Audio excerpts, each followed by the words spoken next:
so bị thế họ cái ngày đồ phao bị thế tiếng tha đã là cái kia là tiếng này khá đình chu ý đi lại đến mong bị ta so bị thế họ cái ngày đồ phao bị thế bên khá lâu thế bên thấy cái ghé rộng lên Giêsu đã ta lên hem khát vây khát đinh Giang tạ lệ tăng thêm khăn hy vọng dừng và cả những khát về hiệp khát tê hung hung bầy ta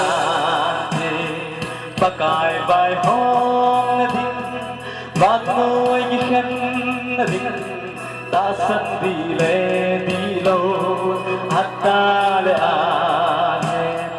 anh khăn nghe đinh chút tiếng hát thêm dấu xe cũng khổ gót như tàn tê ô kia ngày tôi tê và cài vài hôm mà in thì na bút na thì na bút na kia ngày tôi phát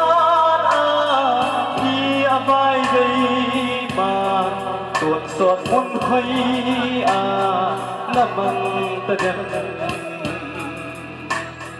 hung hung bay đà và cài vài hôm thinh ta ngồi như khăn thinh ta sân đi lệ đi lâu ắt ta lệ hẹn hình khăn nghe đi chút tiếng ắt hem dâu xê cũng khổ còn như tàn tê hầu hùng upa pastor le memberla hinna bua dan lo adam tange Giêsu mel na khi lâu lại đăng dòng khi ngày tô na hẹn khi khan tê hung hung bay đàn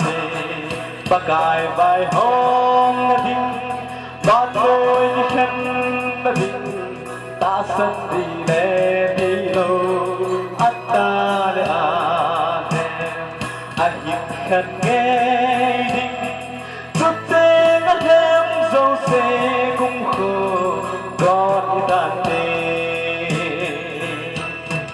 nam ma thi na lệ hin na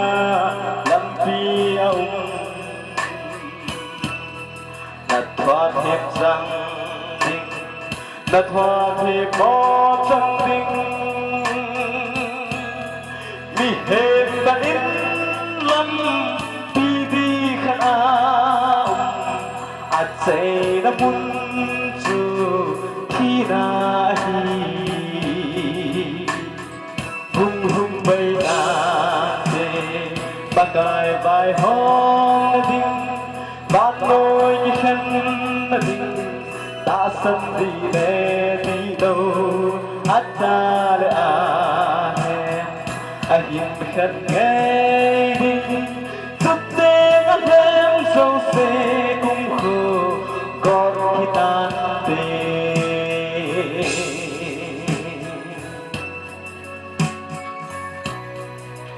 các kipai lâu pina lên ra buona papatin sanda